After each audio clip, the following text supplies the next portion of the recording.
Good afternoon, everybody. Happy Saturday. I'm Kamari Ellis, as most of you know. Welcome to the Finance Rebel Show. Every Saturday, we do a segment of the Finance Rebel Show that's called Wealthy Conversations. And so I try to find people that do some interesting things that can help you all make some money. And me too, being honest. I am a little selfish when I talk about these things, right? Now, the guy you're looking at right now is my good friend, Donnie Bryant. I call Donnie the copywriter assassin. And so when you think about copywriting, I'm not talking about the legal term. I'm talking about the guys who are like from Mad Men, who actually build ads, actually design slogans and wording to help sell things to their customers and clients. Donnie is a master of that. He's helped corporations sell, I want to say billions, but I don't want to throw that B word out there, but I know he has helped generate millions and millions and millions of dollars, oftentimes on a monthly basis. So everybody say hello to Donnie Bryant. How you doing, Donnie? Hey, man, it's a good day. Happy to be with my main man, Kamari Ellis. It's been a minute since we was on. We've been trying to do this for a minute. Yes, we've been trying to do this for a minute. I need to go dig up our old interview from like 5-6 years ago. Man, I think when we did it, I lived in the house before the last house. That conversation probably from 7 years ago. So did y'all hear Donnie kind of, do a light stunt on me, 2 houses ago? So he didn't upgraded the house.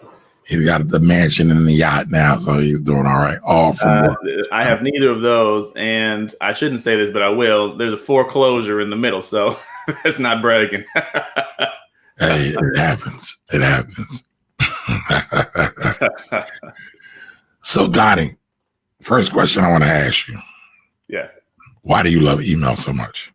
Because it works mostly. Well, there's 2 reasons. I've made a lot of money from email, so that's a pretty good reason.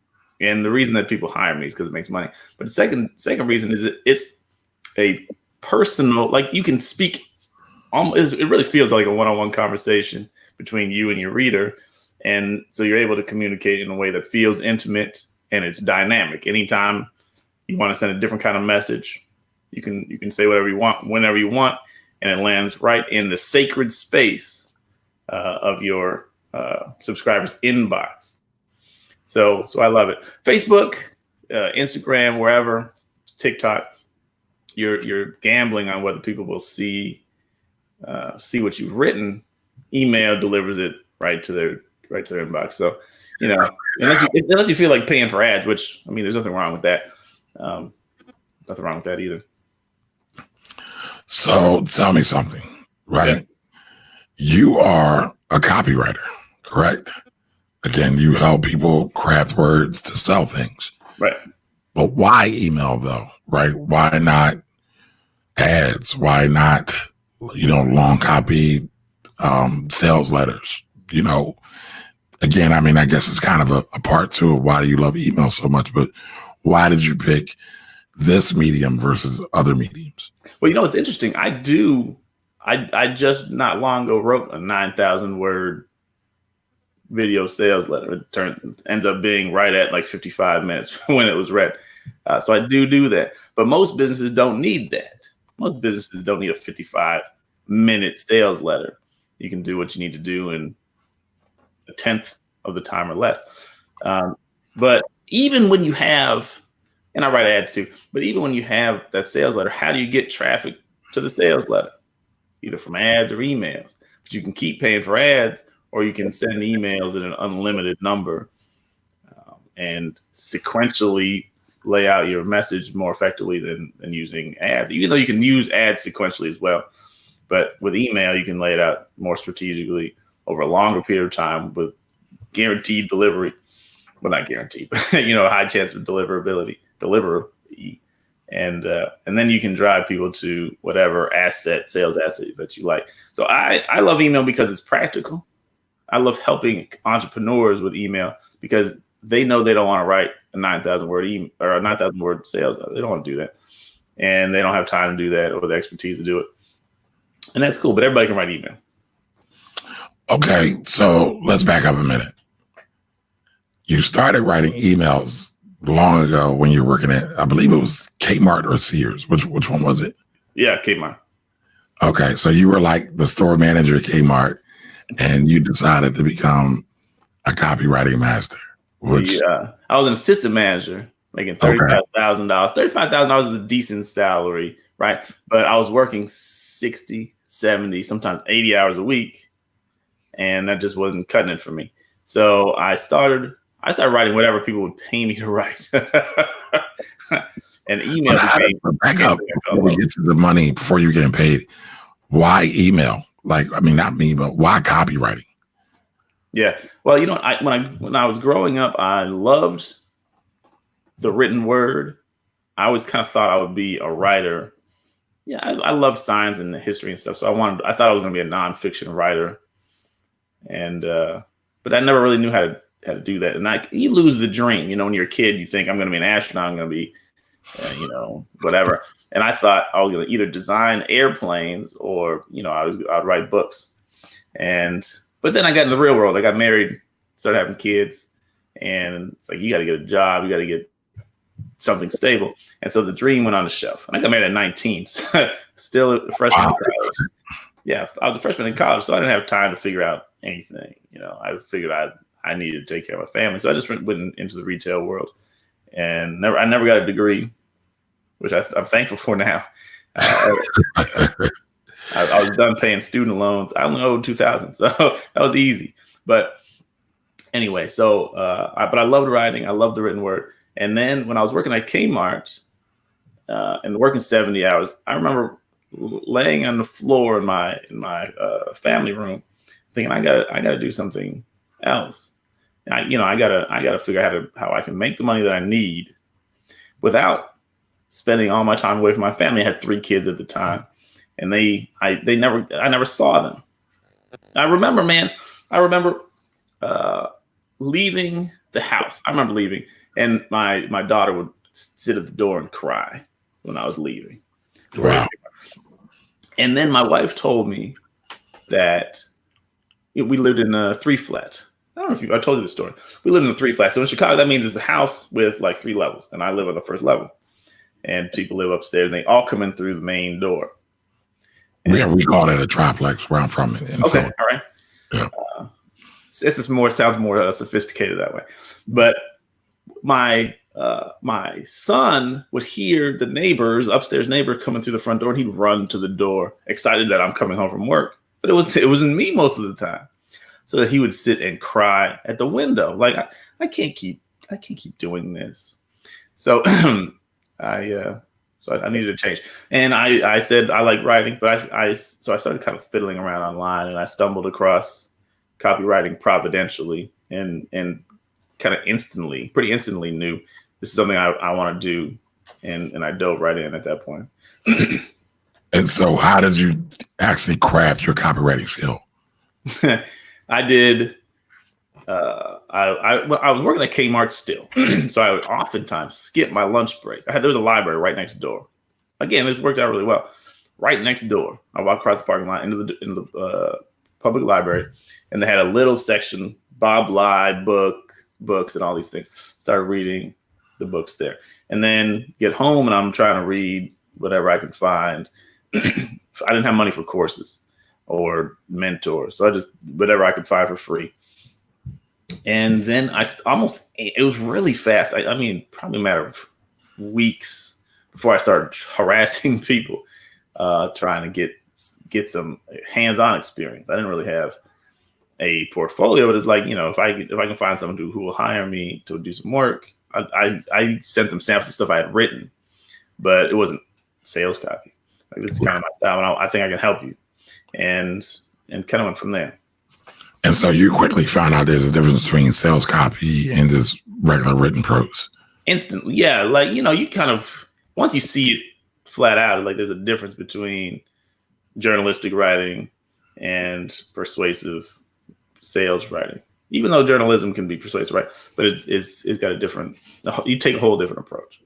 Right. And so, you know, one of the things that I always admired about you was your determinism during that time period. And you just talked about it, and you kind of skimmed over it a little bit. But when you were also going to the library, you were also kind of handwriting or rewriting sales letters that you had found before, sales copy letters that you had found before. And so I know you always tell me to do that to kind of help hone my craft and get better at copy. Yeah. And I do it when I have time, which is rare. But that is probably one of the best way. And I've heard all the quote unquote masters kind of reverberate the same thing. It's just, redo the letters, the Gary Halbert letters, I'm trying to think the other guy from Persuasive Copy. I can't think of his name off the top of my head, but you said that to me repeated times. So you said I was in a bad position. You wanted to make more money. You wanted to increase your skill. You love this thing. You said, you know what? I got to find time and I got to be dedicated to this. What drove that? Yeah, man. Like I said, it's my children's tears, my own, you know how it is, man. You get to a place in your life, you're just not satisfied with where you are. You see where you want to be, even if it's kind of amorphous. You don't necessarily know what it is, but I needed to make more than 35,000, which, right. I mean, I'm no complaining. It's a decent amount of money, but in Chicago, life is expensive in Cook County. Right. I was going to say that's not that much in Chicago. Well, right. It's not. It's better than New York, right? It's better than California, but it wasn't great. And for the family, like I said, we were 5 at the time, and I wanted to do better. So there was just that sense that I don't want my kids. I don't want to miss out on my kids' life. I need more money, but I really didn't want to miss out on my kids' life. And my wife, like, she deserved better than what she was getting from me, quite frankly. I worked, and by the time I get home, I was whooped or irritated or both. I was just tired, so I wasn't able to give her the kind of attention and fall asleep on TV shows we're trying to watch together. And I just needed to do better. Here's the thing. When I started writing copy, somehow I found the energy to work a 10, 12-hour shift and then go home and write or study. So she hated me for about 2 years because, like, how come you're ignoring me? And I was literally, like, I got something to do big, and I didn't treat her very well. It wasn't intentionally treating her bad, but I needed to get out of that situation, and that's where I found the job. So now I give her anything that she wants. I try. She's earned it. She's earned it. She's more than earned it. More than deserves it. So everybody that's watching, I just want you to know we're going to do something a little bit different, right? So shout out to Alicia Swans, who was on with us last week. And so between her and Donnie and our other buddy, Lamar Tyler, and Conrad Diaz, loves to bust my chops about me not writing enough emails to my email list. So we're going to write a live email. Donnie's going to help guide me through a live writing of an email. We'll do that. And, I wanted to do that because I know a lot of people don't utilize email like me. I sent some email, and actually I'm half decent at copy, halfway decent. You are. That's why I give you a hard time, because when you send stuff out, it's good. And then I'm like, where's the next one? And then you leave me waiting, gasping for breath. You're being kind, sir. You're being kind. But we're going to do that. But before we jump into that real quick, I just wanted to check in with the comments real quick. So Marco Magic Marquito Magic says, looking forward to this conversation. Should be really good. And Single on Saturday Night says, Major Key, rewrite sales letters. Yes. And hello, Mr. Chili Davis. How are you, sir? Thank you for joining us. Listen, can I give a shout out? Mark, who's that first comment from, I don't know if everybody knows this yet, just accepted a job offer from Google. Google. Who did that? Mark, the first comment that you showed. Oh, he did? Okay. Just accepted a fast offer from Google. So thank you for making the time to show up and hang out with us, Mark. Appreciate that. Now, there's another comment I want to save. You might be able to see it on your side. I haven't looked, so. Yeah. Donnie, what gives you the authority to even talk about email marketing and copy? I've written a lot of them. I've done a lot of stupid things with email over time, and I've made a lot of money for my clients using email. Let me give one example, kind of recent example. This is crazy, man. Mostly using email. There's other things involved, but mostly using email. One of my clients, I helped. In the first 12 months of working with this client, we tripled the revenue because we figured out email. So can you give us an idea, like how much they were making? Were they doing 10,000 a month, 1,000 a month? Okay, yeah. Well, however it works out, 700,000 in the previous year, 700,000, and then working with me, we got to $2 million in the next year. So over 12 months, like if you do a trailing 12 months, 2 million. Okay. And so was there any advertising that went into that, or was it just all copy? And like I said, it's a lot of things. We didn't do anything different in turn. Like they have advertising. It wasn't working as well as it could to bring in front end subscribers and leads. They were sending emails, but they told me we can't figure out how to get new people to buy. All the people who are buying are old people. They've been around for a long time. They just buy everything that I sell, which means I should have been selling more different things. But so we figured out how to change that for them. But I mean, they were already sending emails. They already had sales letters. It was just figuring out. Now, Donnie, real quick, what kind of business? I don't want you to give the name of the business away, but what industry? It's a newsletter. In what field? Financial newsletter. Financial news. Oh, my kind of folks. Yeah. Okay. All right. So you went from 700,000 to 2.1 million in 1 year. Right. And so watch this.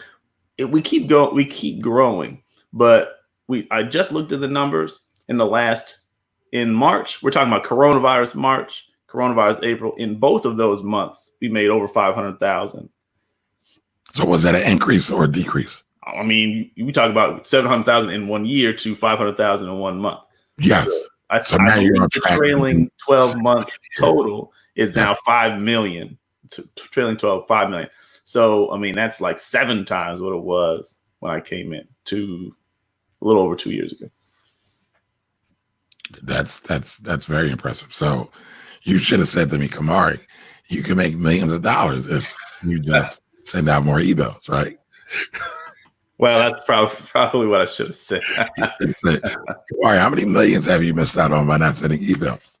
And you're not alone, bro. I mean, that's the thing. So many people, you don't really believe it until you see it. Like I send emails and I'm not making millions or I'm not making hundreds of thousands, but you can. It just takes a little bit of work and some time.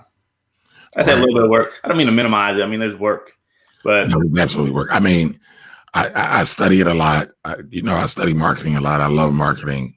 But even with I have less than 1,000 people on my email list.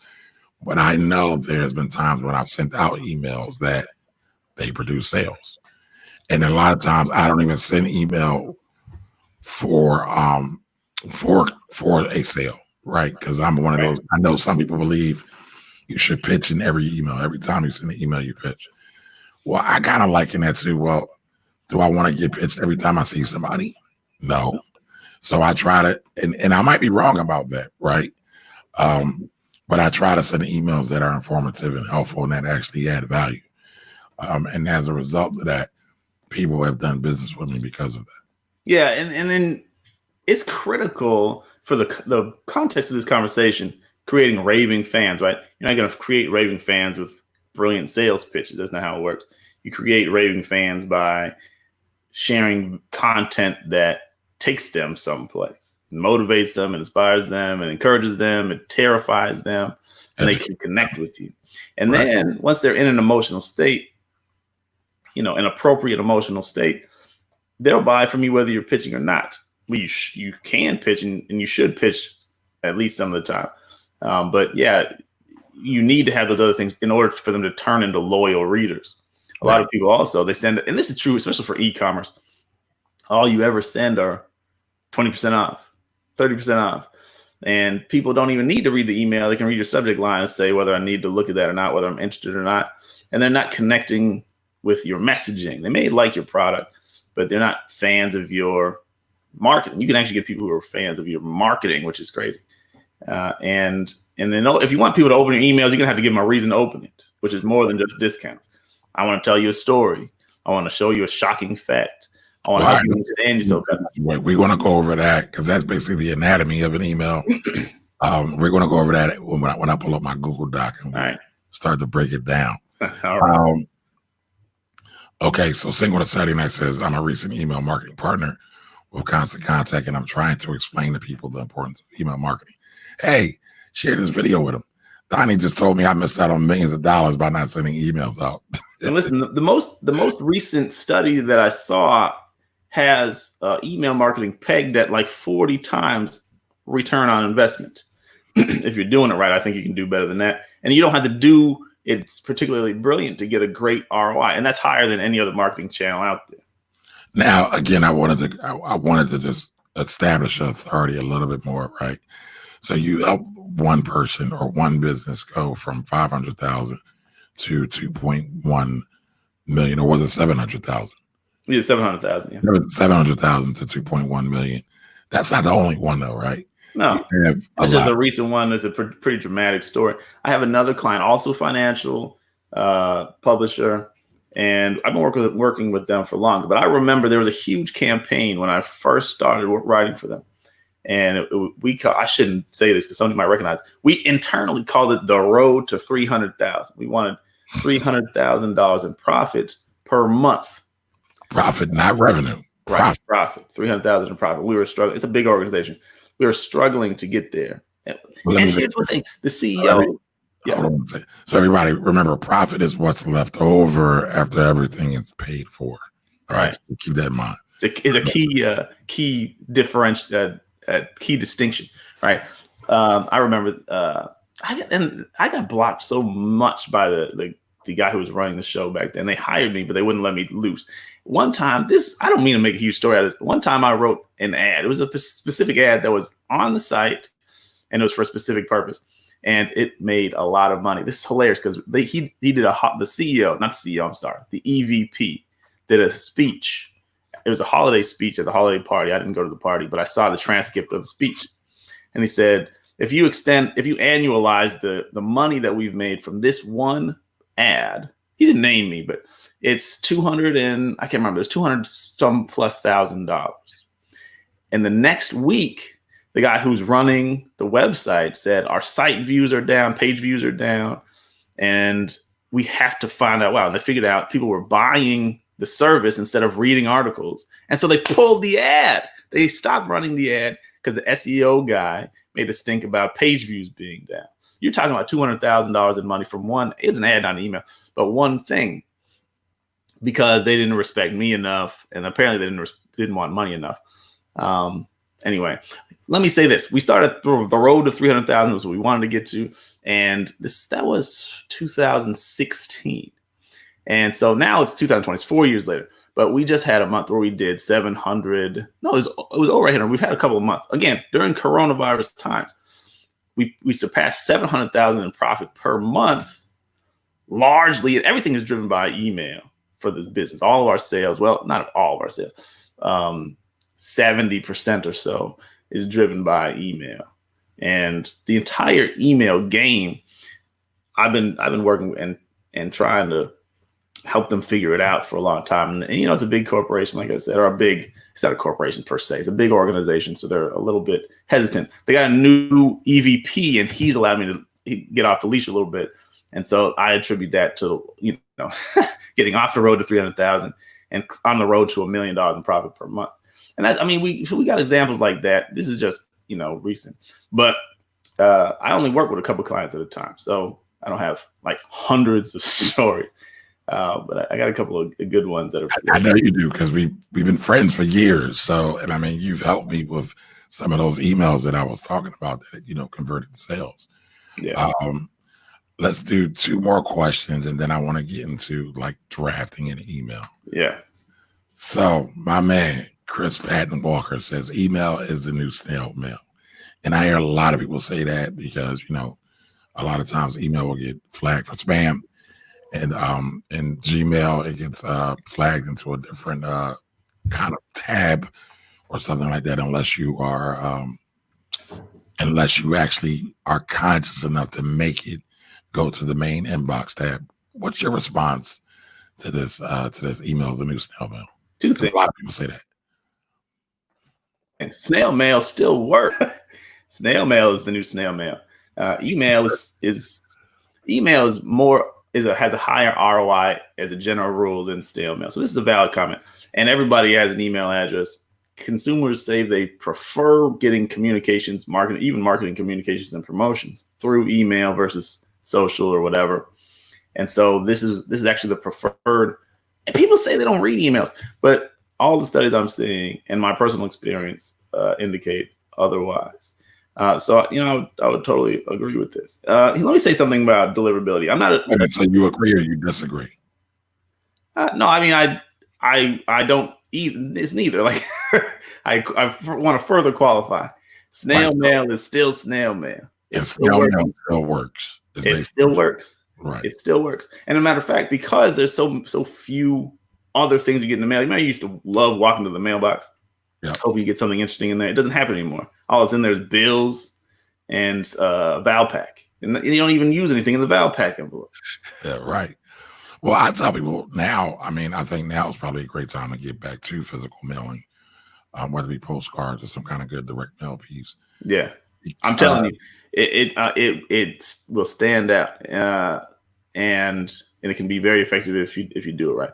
Like I said, I just want to quickly mention with the spam thing, if you do what we're going to talk about, which is do something other than pitch all the doggone time, send emails with interesting content and some reason for readers to consistently open your emails and read. Google figures it out. Google's not slow. Your email will indicate to Google, to Gmail, that it's valuable content because 30% of people are opening it, and or whatever. People are consistently opening, consistently clicking, and it has to do with consistency. If you're sending out an email every 3 months, Kamari, you might get flagged because what's happening here. I think I'm worse. I think I'm worse than that.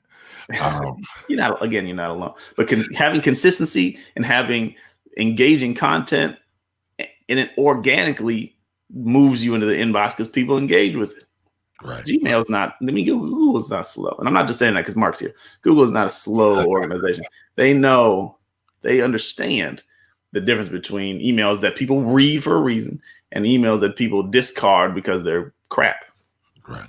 All right. So last question, then we're going to shift. All right. So this is from Bob the Hood. Shout out to Bob the Hood. Bob the Hood is one of my partners in the Black Wealth Project. That's a new project that I'm doing. We're speaking to the Black community directly about Black wealth and Black finance overall, but they ask, we have a list, but I often worry about sending out too many emails. Is there a certain number of emails you should send per week or per month? It varies. You guys could probably send an email every day. Literally. Here's the thing. I'll say two things about this. Number one, it's a worse crime to send too few emails than to send too many. People. Again, say it again so people get. I consistently have to have this conversation because people keep worrying. I send too many emails. I'm worried people are going to unsubscribe. It's actually worse to send less emails, fewer emails than too many. And I'm one of those people he's talking about. Yeah. I mean, I'm not. Hey, listen, when it comes to emailing my own list, I have been criminally negligent more than once. But whatever. And I have to apologize like 3 times a year for going extended periods of time without sending. But if you statistics show, Kissmetrics showed this statistic, and I use it a lot. Your unsubscribe rate, that's what you're worried about. Unsubscribe rate for, let me see if I can get this right, for like 1 month is up here. If you send one per month, and it actually goes down. Am I going in the right direction? It goes down. So if with frequency going up, unsubscribes go down until you get to the week. Like once a week and once a day are the same. The unsubscribe rate does not go up if you go from emailing once a week to once a day. And that's where you say, I can't send too many emails.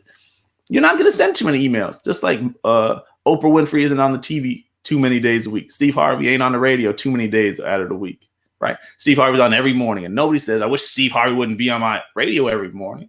You like Steve. You show up for Steve. And if you're Steve to your industry, they want you every day. Contrary wise, if you show up once a month, they forget who you are. And so I'm pulling up Neil Patel right now, right? So nobody knows about Neil Patel. Neil Patel is a highly regarded marketer. Yeah. And he's saying here, high email unsubscribe rate. Here's why that's a good thing. And I know this because I learned it from Donnie, because when you get unsubscribed, by the way, I used to take my unsubscribes personal. I don't anymore. Like, I've had family members unsubscribe from my list. I take it personal. I've had so-called close friends unsubscribe from my list, and I take it personal. I don't take it personal anymore. But people will kind of self-remove themselves that aren't interested in your comments, and that's good. You don't want to send your messages to people who don't want them. And this actually lets you know that they're not a qualified buyer, or at least a qualified customer of yours anyway. Yeah. What do you think, Donnie? Yeah, you want to cultivate an audience of a particular kind of person. We'll talk about that, I guess, your avatar. And if the person subscribing doesn't fit the avatar, see ya.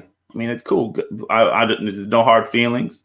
I understand I'm not for you, and you shouldn't be for everybody. I kind of take it personally when I don't get unsubscribes, because sometimes I'm going for that. I sent an email. This is hilarious to me. I sent an email about coronavirus. I said the whole thing is overblown. The media is trying to manipulate you. I'm not saying the disease isn't real. People got mad. I'm not saying the disease isn't real. I'm just saying they're doing more than what they're showing you. But the main point isn't whether or not the thing is real. The thing is how fear can control you, and here's how you can use it in your marketing. Anyway, I wasn't saying anybody was wrong, but I got high unsubscribes. I just did. Guess what?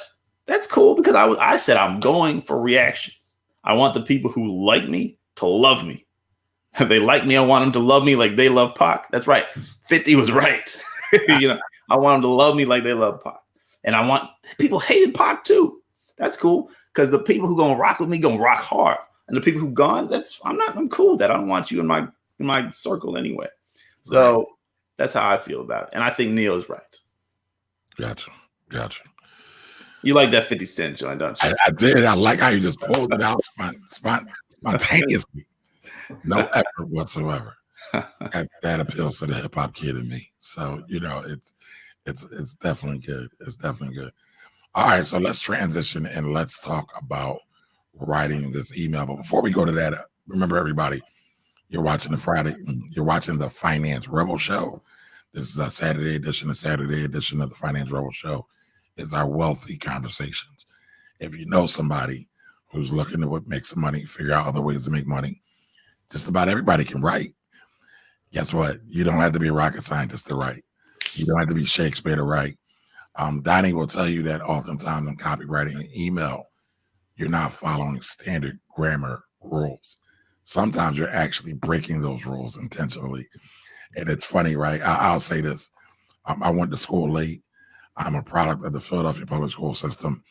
I had to take remedial English when I got to college. And my wife very much helped me become a better writer from the grammar and standard, American English standpoint. But when I show her some of my emails that I'm writing, that I am intentionally writing, she hates them, because I'm breaking grammar rules.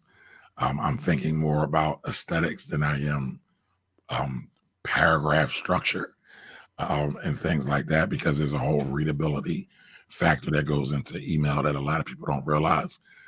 For example, if you have a 12-sentence straight run-on paragraph, people will tend to be intimidated by that or bored by that. If you have really long syllable words, people will tend to skip over that as well. And so while they may be proper in use, they don't make sense for email. Quick story. Everybody still raves about Barack Obama's email campaigns from the 2008 presidential campaign. Yep. They broke every grammar rule possible, and they made all their emails ugly because they were masters. They scientifically figured out ways how to direct the eyes to different things. So they would highlight things inside of emails. They would do all different kinds of things in emails. They would bold, bold words inside of a sentence. They would write all caps on certain things. Think about your average Facebook post and why you hate it from a grammar standpoint. Barack Obama's emails did it. So, but look, I mean, that's called the secondary readership path. You give the eye specific things you want to make sure, because people usually skim, depending, and you want to give them key things that you pull their eye in with one tactic or another. So, yeah, the Obama campaign, full of geniuses. Right, they mastered that. They definitely mastered that. So, all right, so we're going to start this path, right? I'm going to share my screen. And everybody watching has to pitch in on the invoice that I'm about to send you. Oh, Lord. That thing's huge. All right, so I have to figure out how to send an email, right? So you guys don't laugh at me. Please don't laugh at my grammar, my misspelling. I am a terrible speller. Spell check is God. But actually, spell check isn't God. Now think about it, because spell check will put you in a very bad way. Sometimes their context, they don't get it all. All right, so first thing you need in the email is what, Donnie? I'm going to say subject line. Well, so I don't necessarily agree with that. That goes at the top, obviously, but you don't have to come up with the subject line first. A lot of times, what you need first is your main idea. What do I want to accomplish? Well, even before that, you know who you're talking to. But since we're talking to people I don't know, you had to know who you're talking to as the first thing. Who am I talking to, and what do I need them to do, or what do I want them to do? Okay, so I'm gonna use as this example. Let's see, my 26-year-old son. Okay, you got a 26-year-old son? Yes. Man, you look good, bro. Teenage parents are. So he's 26-year-old. What do you need? What do you need your son to do? What do you want him to do? What is the email supposed to make him want to do? I want them to understand the importance. I want them to understand the power of money. Okay. So write that down. Put under the who you're talking to, just for our record keeping purposes. Like, what's the objective? Objective is to communicate the importance of money, or the power of money, or whatever, however you want to say that. Okay. All right. So I mean, you could sometimes, like, I write subject lines. Depends. When I'm writing a lot of emails, a lot of times I'll write the email first, and then the subject line comes out of the email. Sometimes I have a brilliant idea for an email, or like for a subject line, and then I write an email around that subject line. Okay, so I said I have a brilliant idea, an idea that I love. It may or may not be brilliant. It's yet to be determined. Okay, so you might start with saying, you might write it so you don't do like, they say the first line is the subject line is the most important line in the email, because the subject line gets people to read. The second most important line is the first line of the email, because it grabs people's attention. Right. You wouldn't worry about any of that. You would just start writing. Well, you always can go back. The subject line needs to be powerful, but if you spend all day thinking about the subject line, you may not get the email written. So you could have a placeholder for a subject line if you want. Like, it could be, 8 reasons you need to understand money, whatever. That's just because that is gonna, if you're thinking about that as the guiding, the North Pole or North Stars, or of where I'm going to write. And then we can go back and refine that. Or if you want to split test multiple subject lines, you could do that too. Oh, you're talking about split testing. You're getting fancy now. Yeah. I did a split test. Was that last week? Last week. All right, so you brought up split test, so now you have to explain split test. I think pretty much every email service provider allows you to do this, where you can send out 2 different subject lines to a portion of your list, and then you give it a certain amount of time. You get to define that, an hour, 2 hours, whatever. And whichever subject line performs better, your email provider automatically chooses that and sends it to the remaining subscribers that didn't get the test. So, I often do, 20% get A, which is the power of money, 20% get B, which is, money, power, respect. Sorry, go to the locks. And after an hour, it will say, okay, you got this many opens from A, this many opens from B. And so we're going to send it to A. If you decide that open is the metric you want to use, you may also want to use click rate. So how many people click in A versus how many people click in B, and whichever one has the higher click rate, the provider will send that to the remaining 60% of the list, or whatever percentage you choose. And the main part of that is because you don't know, you never know what people are going to respond to on any given day. So you just, hey, which one of these ideas is better? And you send it out. That's very mad sciencey. It's so much easier once you've actually done it. It sounds complicated. It's just I have 2 different ideas for subject lines. I don't want to see which one is better. Gotcha. And I did one. I'll tell you quick. I know this conversation is getting long. I'm sorry. Last week, I hope nobody's mad about this. I'm going to say it. The subject line, I had 2 subject lines. One was worst leader ever. Now, my implication is you're probably going to think it's Donald Trump. I'm talking about Donald Trump. And you're going to want to read this email to see how I'm going to roast him. I didn't mention Trump at all. Didn't imply it was about Trump. But I kind of wanted you to think that. That's A. And are you on? I don't know if you're getting my emails, because I don't know if you switched when I switched over to Active Campaign. I don't know if you came over with me. And the B version was white people. That was the subject line. And the subject line was just white people. White people, ... Okay. I bet you can guess which one won. I need to read that email.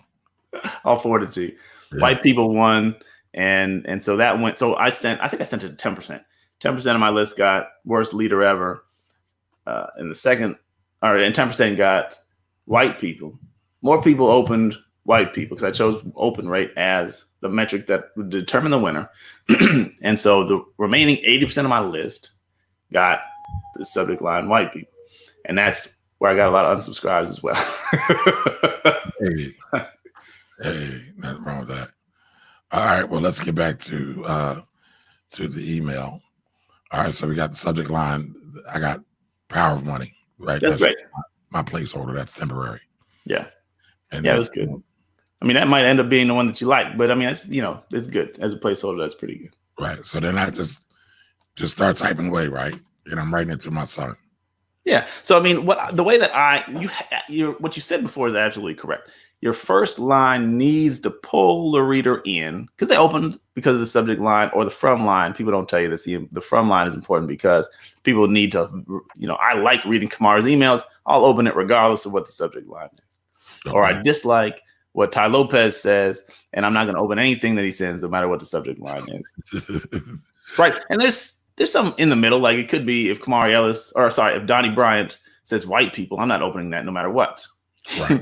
Because I don't want to be mad today. Right. Or if Ty Lopez says, I'm coming clean about this, and you think that he's actually going to admit something, you might open it out of curiosity. So anyway, what was my point of saying that? I don't even know. Your point was you were talking about your subject line, and then you were talking about I talked about the first line being important to generate. The subject line it sets the tone for whether they want to open and what they're thinking about when they open. But the first line is going to solidify that, let them know that they open for the right reason, and then they're going to get a payoff. You can play with that. But so the first line needs to be something strong. So I was just agreeing with what you had said previously. It needs to be something strong. I love, and I think this is a great way for you to do it as well, love to start out in the middle of the action on a really interesting story. So we can illustrate, in this case, illustrate the power of money with what's a great story, a little bit unexpected story about the power of money. If you can think about it. Or there's something like just along those lines. What can you think of that comes to mind quickly? Have you ever seen a rich homeless guy? It's a good question. And questions are great for openers as well, because your mind almost has to answer. This is like a trick. Your brain says, have I? maybe the guy downtown who's always asking. I think I've seen him drive a BMW around the corner. We have one of those, at least one of those guys in downtown Chicago. He parks his BMW, walks over here, and begs for money all day long. It's crazy. No, that's a real story. It's true. I've met him.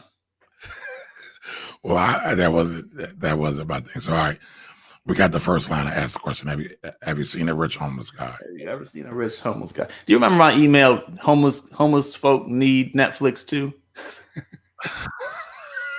No. All right, I'll forward you that one too. Anyway, it's good because it makes you think a little bit, and so it's good. Now we're gonna where you want to go from here. Like I said, if you're gonna start with a story, or you're gonna start with a really interesting analogy, something that's gonna draw them in and begin to get an emotion building. So I would probably start with, all right, have you ever seen a rich homeless guy? Then I would say, I have. Period.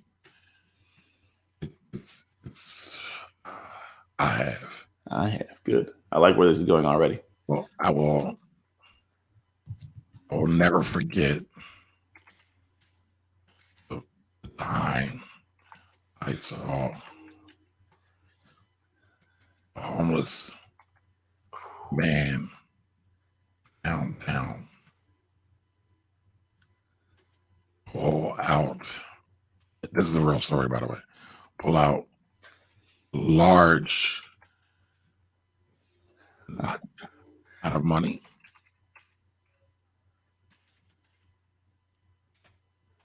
That was made of mostly $100 bills.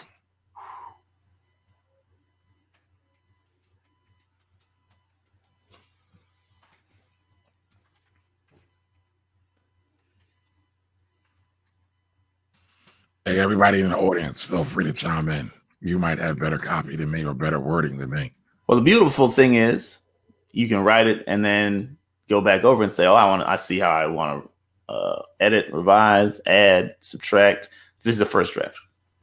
Right. So I will say, all right, have you ever seen a rich homeless guy? I have. I will never forget the time a homeless man downtown pulled out, forgive my misspellings, pulled out a large amount of money that was made up of $100 bills, mostly $100. Well, I'll come back and fix it. Mm-hmm. Good. This isn't, it's a story. I'm in it. Right. And the immediate thought that ran through my mind is, how can a guy that begs all day long for food and spare change? Yeah. How can a guy that begs for spare change all day long have all this money on him?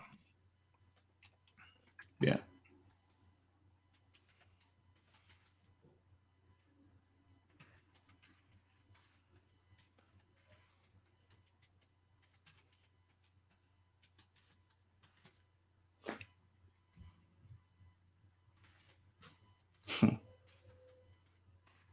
Money, right? Question mark. Thank you, Chris. So Chris said it should be amount. Well, no, Chris. I was saying not. I'm talking about the size of the bankroll. I call it a guap knot. It's a knot of guap. Cheddar roll. Cheddar roll. But yeah, Chris, we could go back and forth. Here's the thing, guys, too, and Donnie, you confirm this for me. We don't always have to speak in proper grammatic English. We want to. So there's a saying that you really want to enter the conversation of the person you're talking to or your client. There are people that would say not versus amount. So depending upon how my son thinks, because remember, this email is for my son, I want to use the verbiage that he thinks in, not the way I talk. Right. Right. Agree, disagree, Donnie? 100%. That's why we defined that in the beginning. I'm talking to a 26-year-old Philadelphia native who, et cetera, all the other psychographic, all the other characteristics that you know about him. Right. And not is the word that resonates with him. That's what you say. And even if you wouldn't necessarily say it. So my son's black, right? Obviously, I'm black, right? And so I would say not probably resonates with a lot of like Yeah. people. I Yeah. mean, I've heard it said across the country. So, Me too. all right. So, whatever. That's a great point, though, Chris. I'm glad you said that. Yeah. Yeah, man. I'm telling you, we've been it's been drilled into our heads to speak in these, you know, elementary school style sentences. Not to say you have elementary level intelligence. It's just we spent 12 years. Maybe I'll just say, what do you call it? General education.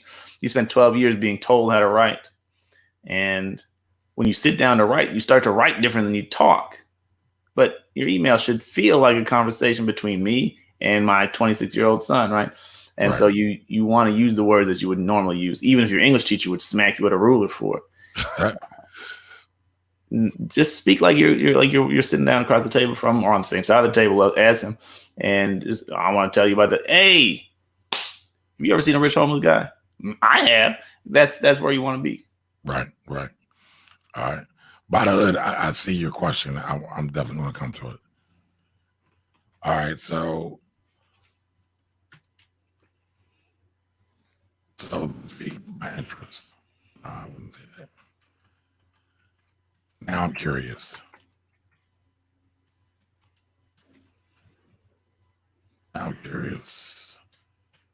So I watched this guy for a while.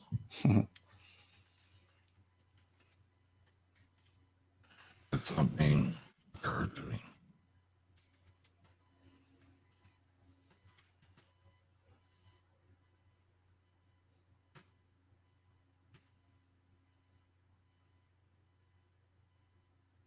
So something occurred to me, and basically I shouldn't think about this guy as homeless. I need to think of him as a salesman. Mm. How would I say that? I mean, probably the way that you just started, like, now I'm curious. So I watched the guy for a while, and something occurred to me. This guy. I mean, this isn't a homeless guy. This is a salesman without a home, something like that. But try and make it kind of punchy. This is a salesman. He is a homeless guy in disguise. I love that. Now, look, I want to point something out to you.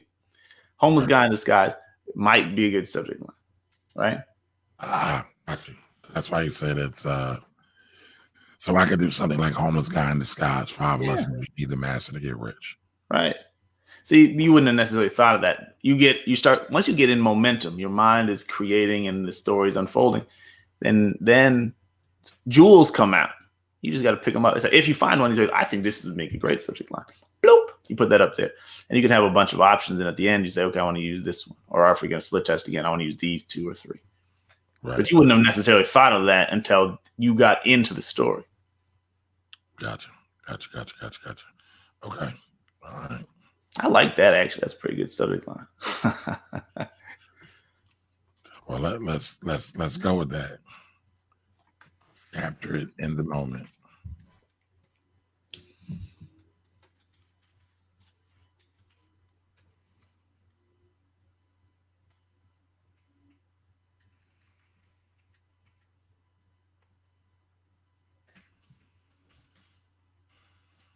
I like it.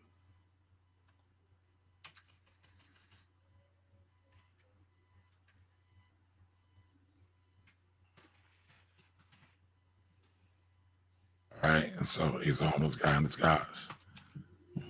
All day long, he asks people for money.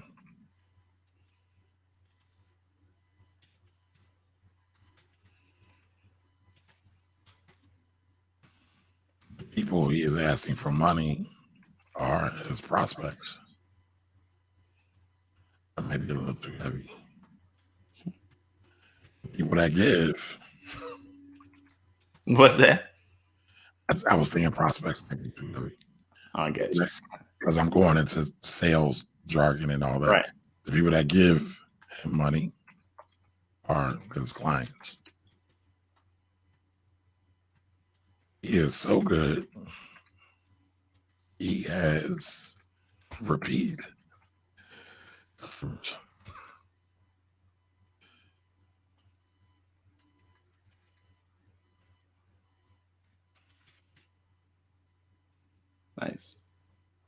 so good he has repeat customers.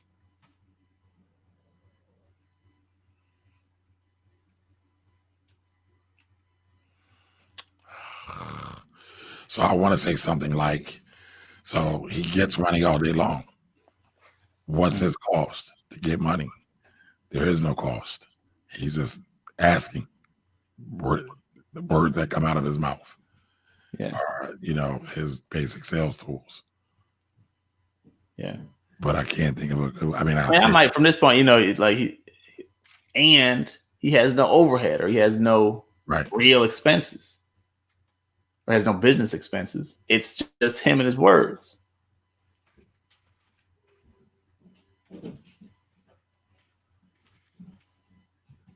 Or him and his pitch, you know what I'm saying? However you want to word that. Now, if y'all notice, I am hitting a space bar every time, because going back to what I was talking about earlier about readability, again, people don't like to read a whole bunch of words. So much easier to read like that.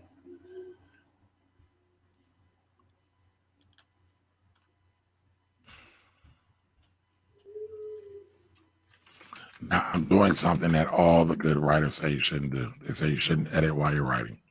You should get the first draft out. But that's not what I'm doing. That's because you're on camera, probably. Oh, I do it all the time, and every single time I forget where I was going for a minute, or I lose something I really liked, and it slows me down. So you should, if you can, turn off that editor. You can edit later, but I get it. I do it all the time.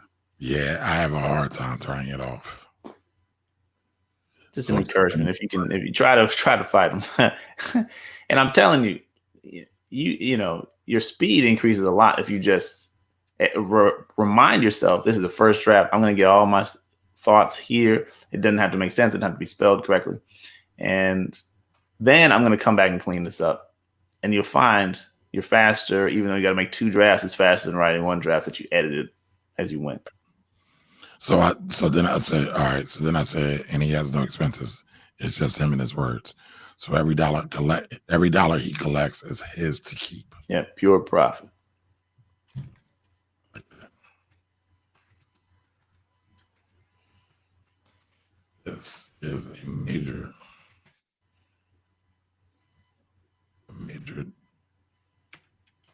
jewel on the road to the riches. That's the Donnie.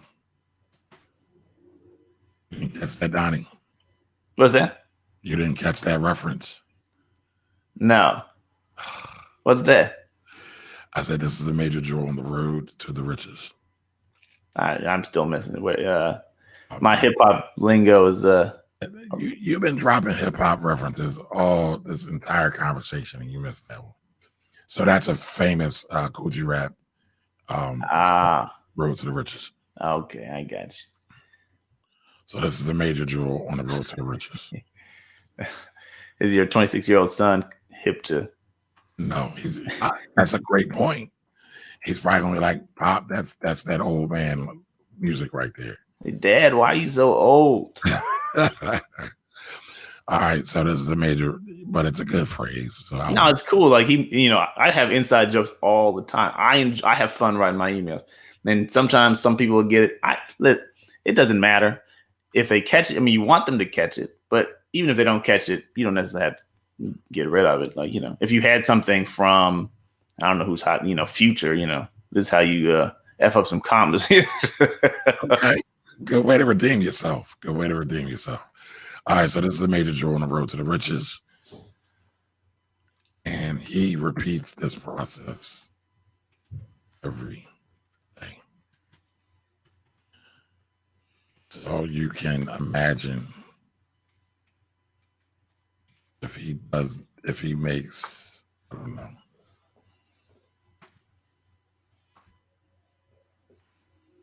I don't know. You imagine if he makes,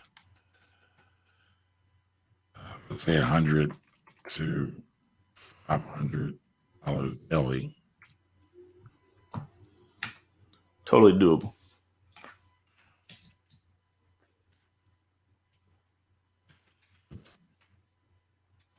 totally doable. And he has, this is too long of a sentence now, and he has no expenses. It adds up quick.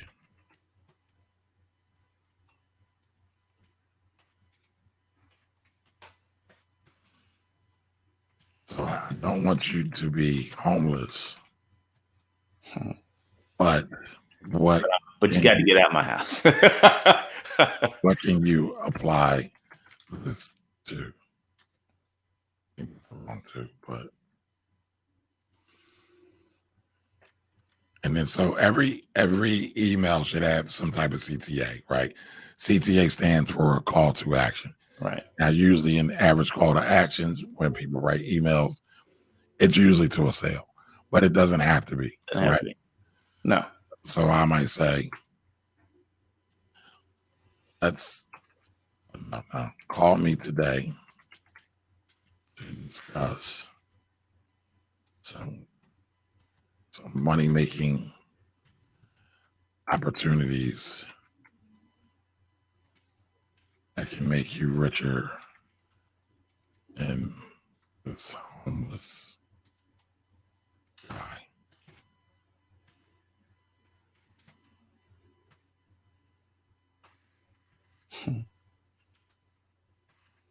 What do you say when you close out your emails? Depends, man.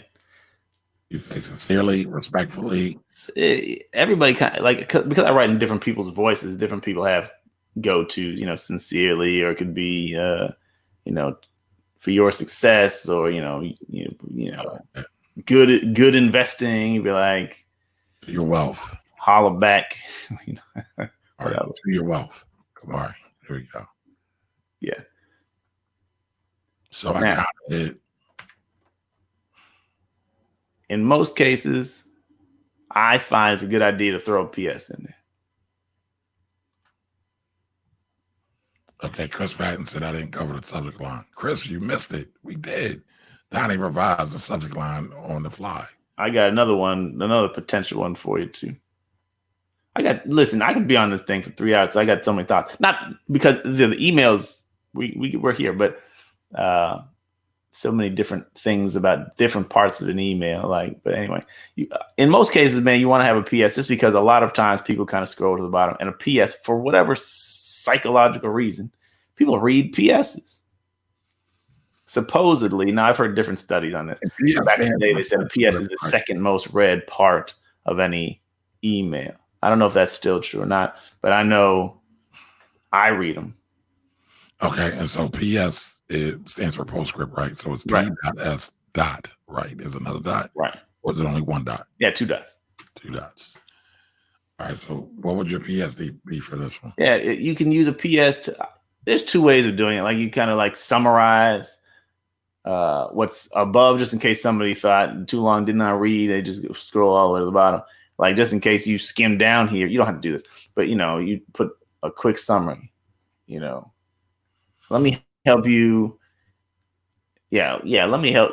Today, I want to talk to you today about building reps. Give me a call, yada, yada, or something like that. So a totally different way to do it that I love to do, if I got something punchy to say, is you throw an entirely different, like we've been talking about this homeless guy, right? I'm going to tell you, by the way, Jeff Bezos has the same thing going on. You drop some weird thing about Jeff, and if it's something that they're going to resonate with, but something you don't have to explain, because PS usually, you can make a longer PS than you think, but. So I can say this, okay? PS. I can say PS. Steve Harvey is once homeless. Never underestimate a homeless guy.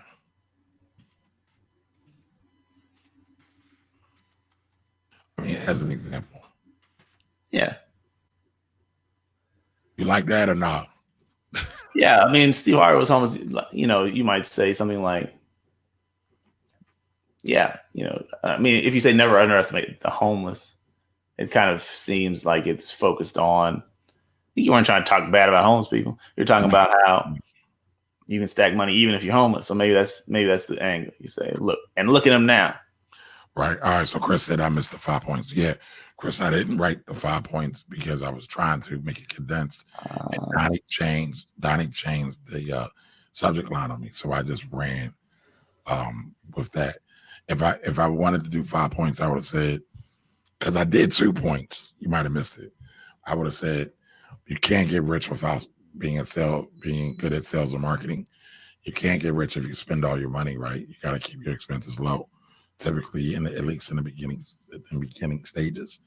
All right. And then I would have said consistency, right? Because the homeless guy is there day in and day out typically.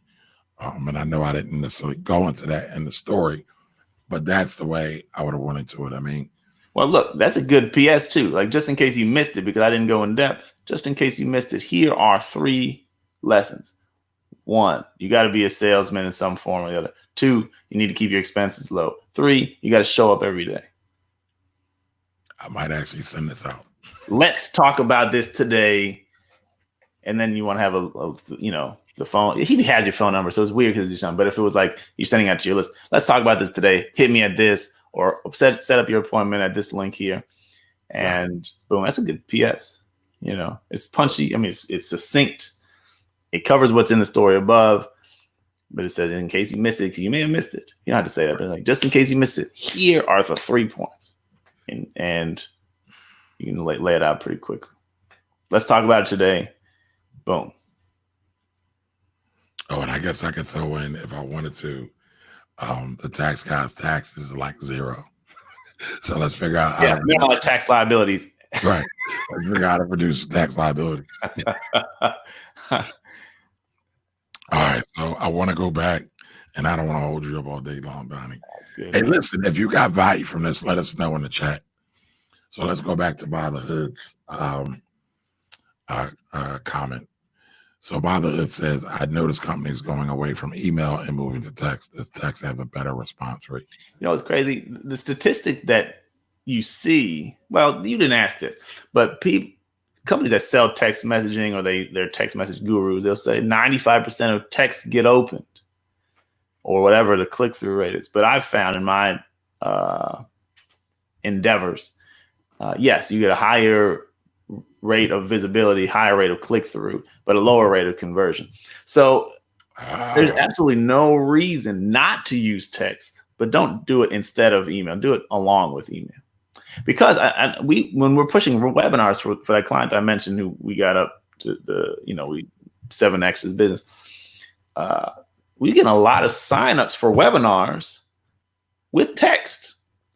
But if you're trying to sell something, text can be tough. So, free webinars show up, people will register on the phone. We're getting great response, but you should do both. It's not an either or question. Just do both if you can do that. Okay. So Tracy got value. All right, Tracy, I'm glad you got value from this. Are you want to use this in your business, Tracy? Because listen, the only reason I do these things is people need to implement them, right? I know a lot of times people say they don't know what to do. They don't have resources. So I try to provide resources other than myself, right? And go to the experts. Donnie is an expert. Everybody can't get Donnie on the horn. He only hangs out again with people like Lamar Tyler. By the way, shout out to Lamar. Everybody go follow Lamar Tyler's YouTube page. It's Traffic, Sales, and Profit. Lamar is the man, by the way. Listen, his Facebook community is all that, but there's like 13,000 people in there. So it can be overwhelming. But the incredible content on the YouTube channel, and he just started putting this stuff on YouTube. It's phenomenal. You should be subscribed to this channel, and you should definitely subscribe as well to Lamar's, no doubt. And not only because I have a video on there with Lamar. Right. So yes, subscribe to my YouTube channel, everyone. I am definitely looking to grow. I think I'm either 10 or 20 subscribers away from 2,200. My goal is I want to get to 10,000. Nice. That's what I want to do on every platform. Once I get to 10,000, I'm happy. I'm happy. Yeah, that's real nice. So all right. So my homegirl, this is Rebel in High Heels. She's a wholesaler. So she said she got value, so I'll only join for 3 minutes. Well, DJ, you could always watch the replay. It's free. It's totally free. And by the way, when you watch the replay, share it with somebody who's interested in using email in their business. Angela Mitchell Mary Kay says, this is awesome information, Kamari and Donnie. I'm going to try snail mail. So Chris got everybody calling the email snail mail. Hey.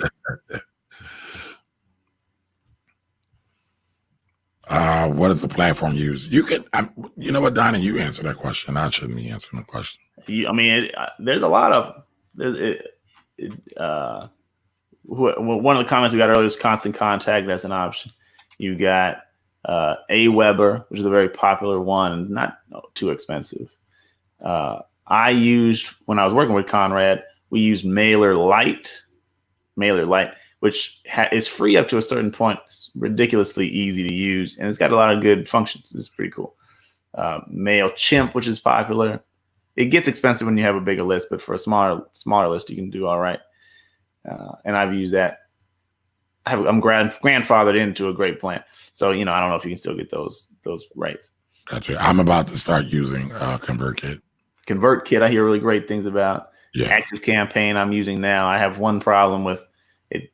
When I Control Z, sometimes it jacks the whole email up, but for the most part, it functions really well. And you can use it for advanced things like tagging, and it captures different data about. Well, I'm actually glad you brought that up, because that's something. You know what, though? Single on Saturday night said constant contact. I started on constant contact. It's when I do send emails, or when I was sending heavy, I started on constant contact. Constant contact works fine. Yeah. I'm trying to do something a little bit different, but I kind of would suggest, for beginners to go to constant contact, or maybe MailChimp, either one. But MailChimp is simple. I'm telling you, MailerLite, I actually enjoyed the experience with MailerLite better than MailChimp. And like I said, you can get in there for free. And up to a certain point, maybe I can't remember, up to a certain point. It's very, very easy to use. So, there's a lot of options out there. One of my, SendFox.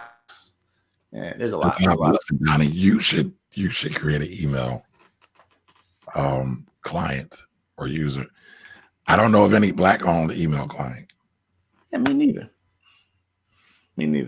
Let's change. It probably isn't that hard. Not to put down, because there is work in there, the analytics, and you got to work with the other ISPs, because email gets flagged sometimes for spam, and that's why some of your email providers are very hard about you having legitimate people on your list. Yeah, because the ISPs will come down on you.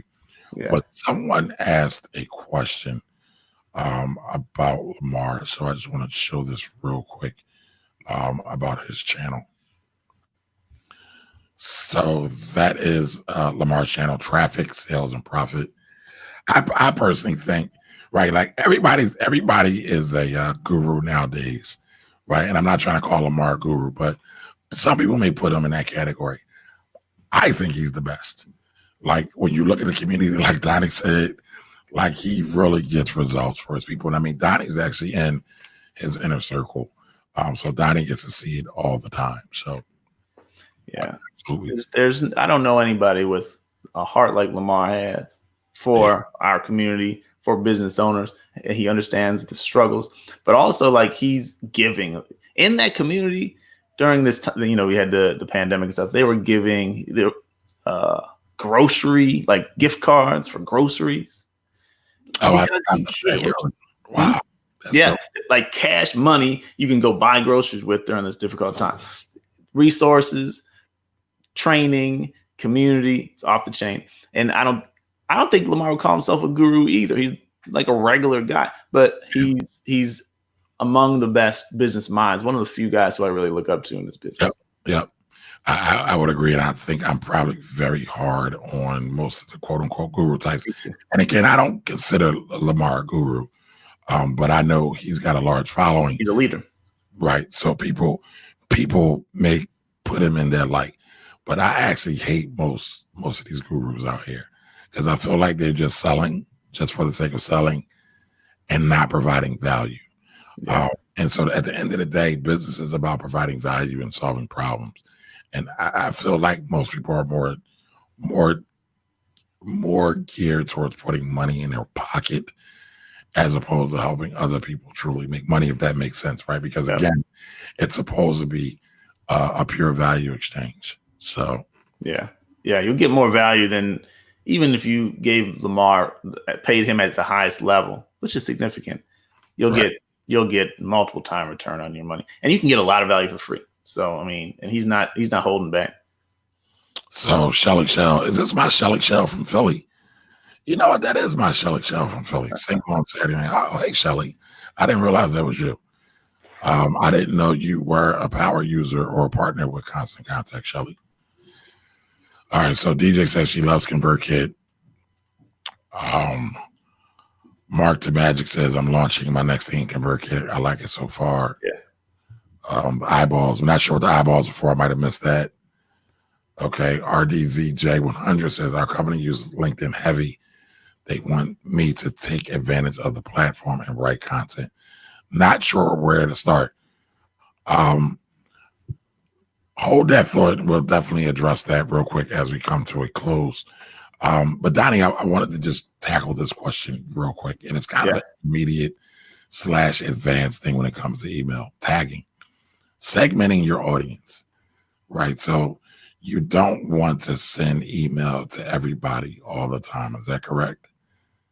Well, you don't want to send the same thing to everybody as if they're the same. Because like you said, here's my 26-year-old son. I want to talk to him in one way. And then you may have clients, your average tax client is this, and your average stock picking client and wealth management client is this. And so you would want to talk to your 26-year-old son who doesn't, I don't know how, he probably doesn't have $1 million in the market, right? But you want to talk to him in a particular way where you can make reference to future and effing up commas, and he's going to like that. And then for the tax client, you want to talk to the tax client who runs a business and they're 40 years old and they whatever. You want to talk to them about avoiding the tax man. That's the main thing he wants to know. You got to pay taxes, but how do I pay less taxes, right? What do you want to And know? the investing client who's 55, thinking about retirement, you want to talk to him about retirement, not losing your shirt like you just did earlier in this year, how to take what you got and grow it and keep it. But he's 55. You can't talk to him the way you talk to the 26-year-old. And so that's why you segment or tag your readers so that, okay, but you still want to communicate with everybody a lot, but I want to talk to the 26-year-old. My message to him is about getting going, getting things going.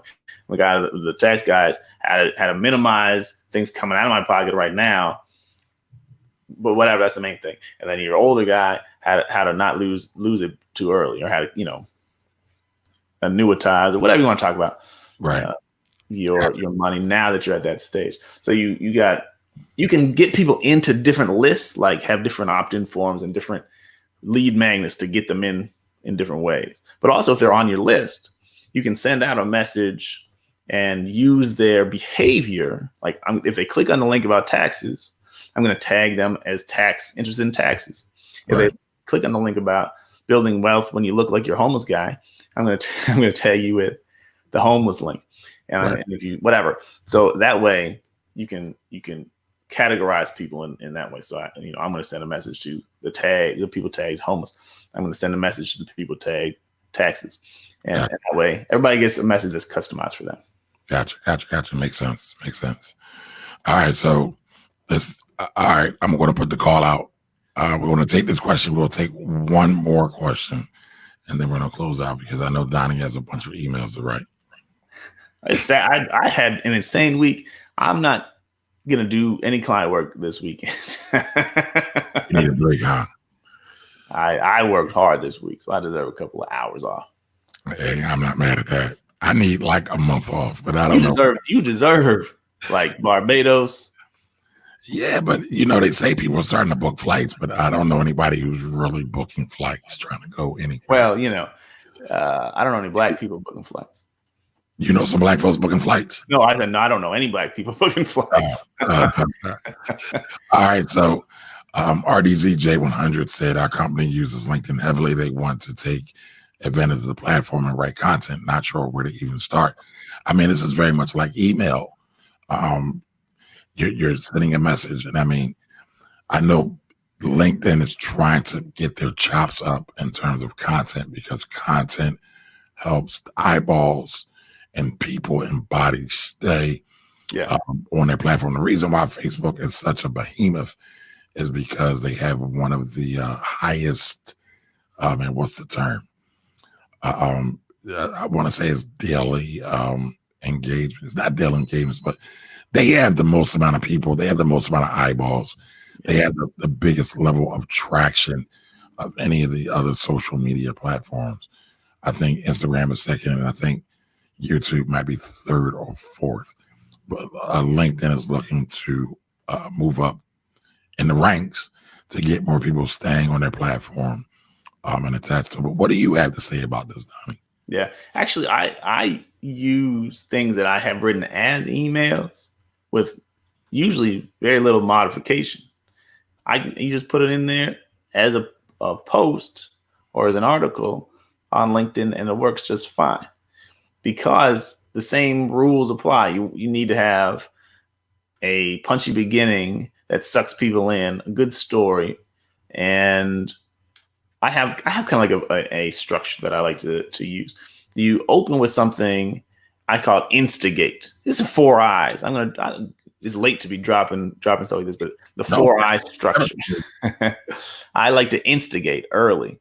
Like in the first 2 lines, I'm instigating, which means I'm going to get you riled up about something. It's something scary. It's something exciting. It's something amazing. It's something whatever.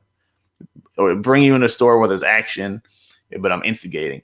With email, it's a little bit easier because you probably know why they signed up to hear from you. You know what they're interested in. And so I can instigate along the lines of the thing that I know you're interested in. LinkedIn is kind of general and anybody can connect with you. But you want to instigate in a way that gets the people who you want to work with, it's likely to get them riled up. So you instigate. Okay. A lot of people introduce, like in email, like you want to, like, people think like, I'm Donnie, I've got foreclosures and repossessions. No, you do that later. The first thing you need to do is appeal to the person where they are. Like you said, if you enter the conversation in their mind, or like Lauryn Hill says, you want to kill them softly with their song. Killing them softly with his song. Okay. So then you want to do that.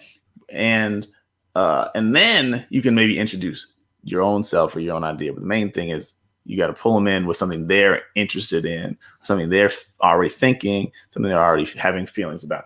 You instigate, then you introduce. But you don't have to introduce yourself. You can introduce a solution. You can introduce an idea. You can introduce them to some tool, right? Then you want to inform. Like the other thing is in email, so many times we feel like we have to educate people into buying, but it's wrong. People don't need more information. They don't. People need motivation. People need clarity. People need wisdom. And so your job, you can educate and you should. But sometimes your education is not, your end goal isn't to educate in the email. Your end goal is to get them to take an action. They can learn along the way. But you want to get them moving. You want to get them taking action. So, okay, inform is like the third step. You got to incite, you got to instigate. Then you introduce an idea, you inform them about what that means for them. And then after that, you invite them to actually do it. So I got the 4 eyes. It's instigate and what did I say? Instigate, introduce, inform, and then invite. Right, invite. That's how I do it. But in LinkedIn, it's the same way. Instigate, meaning you get something that's going to grab their attention. And having a good image, which is not copywriting, but having a good image, it tends to help you get more eyeballs on your LinkedIn post. Right. LinkedIn prefers and promotes longer form content. So, if you write 2 lines or just share a link, it's not going to get shared a lot. And it doesn't tend to. The algorithm prefers 200, 300, 400, 500 word articles or posts because there's content there. Like Kamar said, you're going to stay there and read 500 words versus I'm going to read 2 lines and move on. It's heavier weighted in the algorithm. And then it also penalizes in a way if you have a link in that copy, in that content. because it's then taking you away. I've tried to play with this a little bit. I haven't found success, but a link takes you from LinkedIn to another place, and LinkedIn doesn't want to do that. Doesn't want you to do that. So they penalize you if you go to link in the body. What's that? Let me say this real quick. You want to think about what the platform is trying to do as well. Like Donnie just said, it's cute. My thought is that LinkedIn is interested in thought leadership. And so that's why they want longer pieces. And so you want to be able to do pieces where you can invoke thought, provoke thought, and those tend to be a bit longer than your average 140. Well, Twitter's now actually 280. Your average 280, text quote on Twitter. It takes a little while longer to play out an idea. So you got to always think about what the platform wants as well. Yeah, that's a great point. And thought leadership is big for them. By the way, Facebook is the same. If you share a link in the post, you're not gonna you get suppressed a little bit because they don't want you sending people away from Facebook. So they're not going to show that to as many people. Your organic reach goes down for that reason. But yeah, you can use the same sort of things as email in a LinkedIn post. They want you to kind of teach, but people love stories. And then once you start getting engagement, then the algorithm picks up on that as well. And so I've seen posts, unlike Facebook, which forgets about it after 3 minutes after you post something, partially because I never use Facebook, so I get penalized for everything.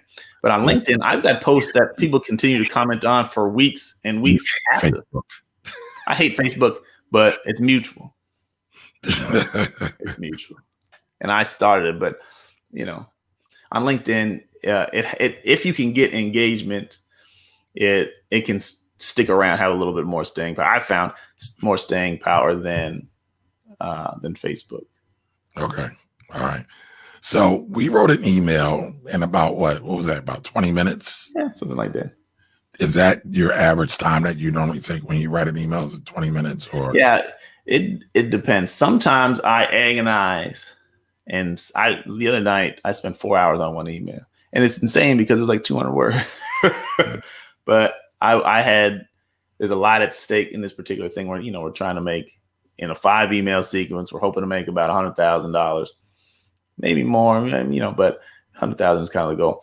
And so that list y'all sending that to and that list is 30,000 people. So, it's a pretty big list. That's not even really super large. It's not a huge list. We're selling a $2,000 product. So, we need to get 50 people to buy it out of 30,000. It shouldn't be like, but numbers like that. That's like 0.001%. It's a pretty small portion, but we won't, it's not a guarantee anyway.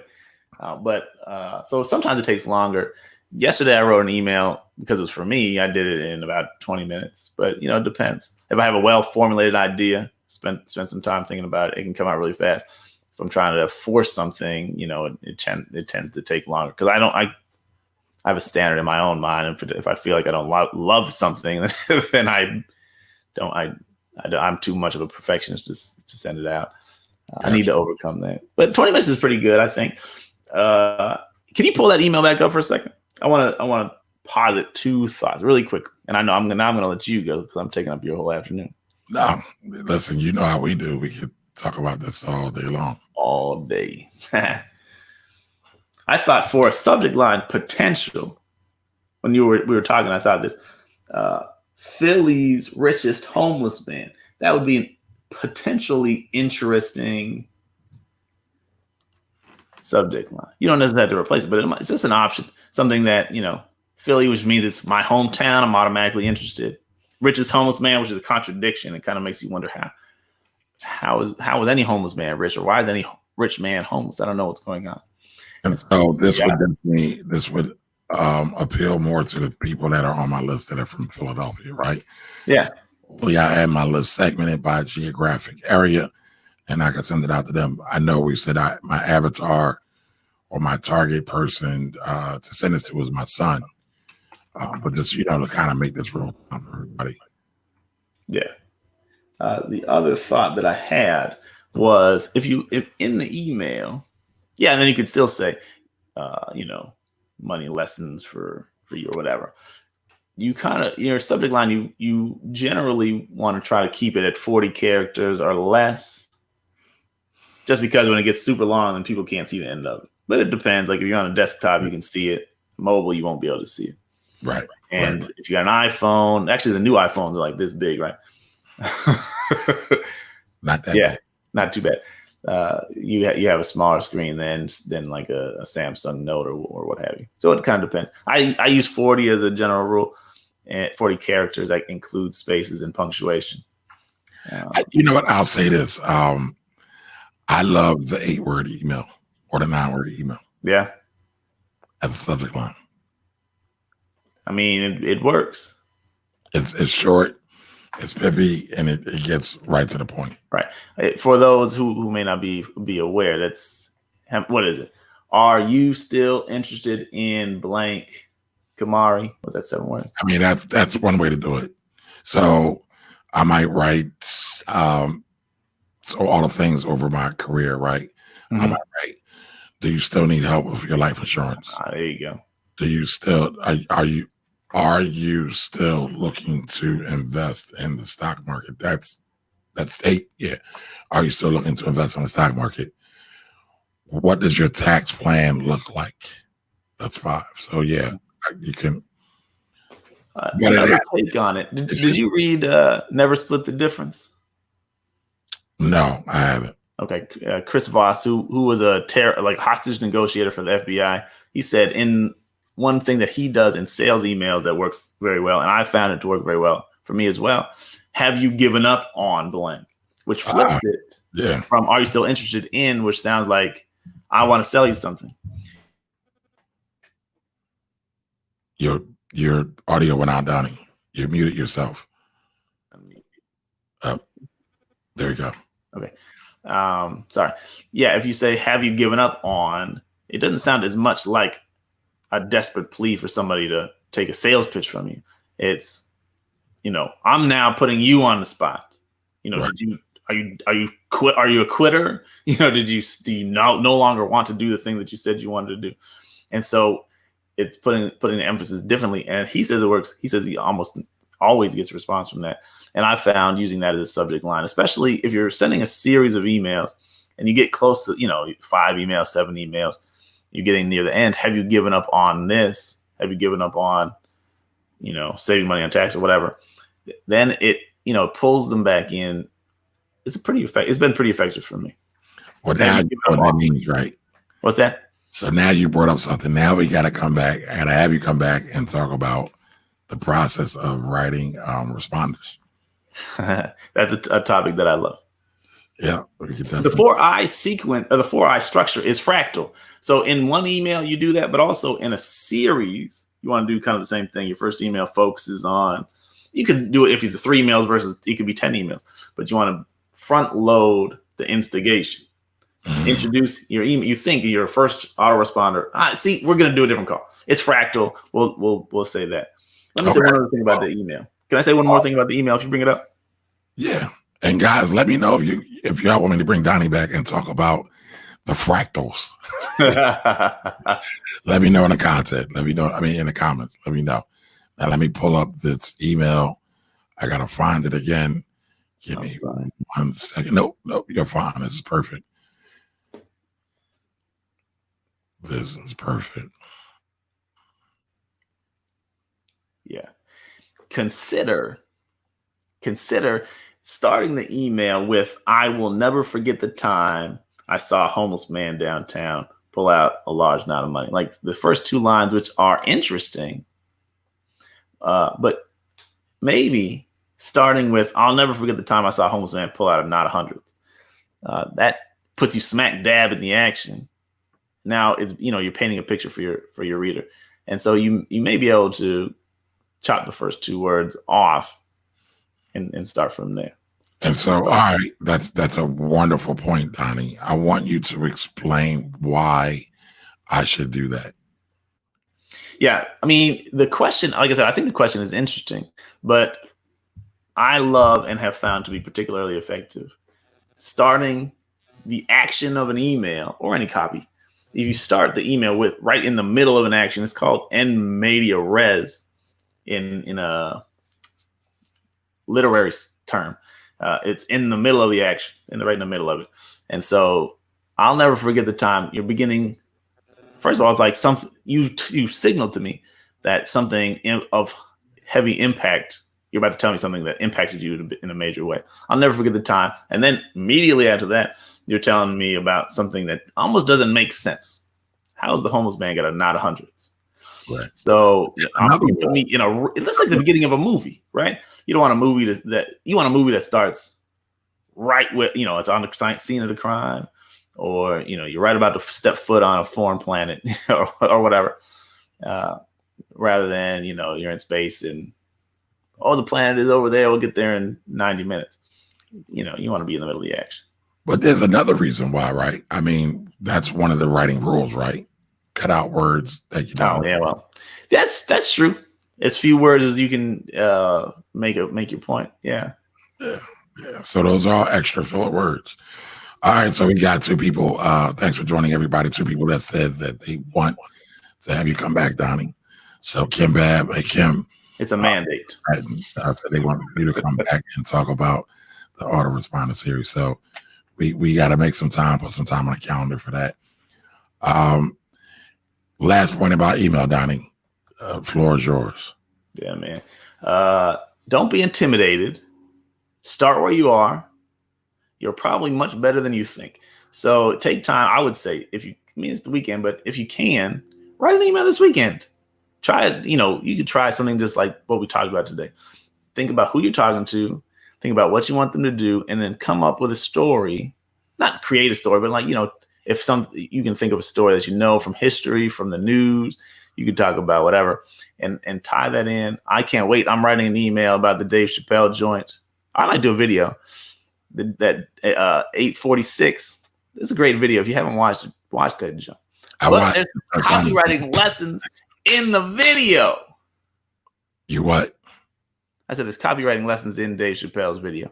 So really, I can't wait to bust that out. So I might do that over the weekend. I might do it next week. I don't know. So anyway, but look, whatever is hot in your mind, whatever is hot in your reader's mind, or whatever's hot in the media is a topic that you could probably turn into an email. You just got to figure out how to turn it into, make the turn into the call to action that you want them to make. I want to talk to you about X. Here's how Dave Chappelle relates to X.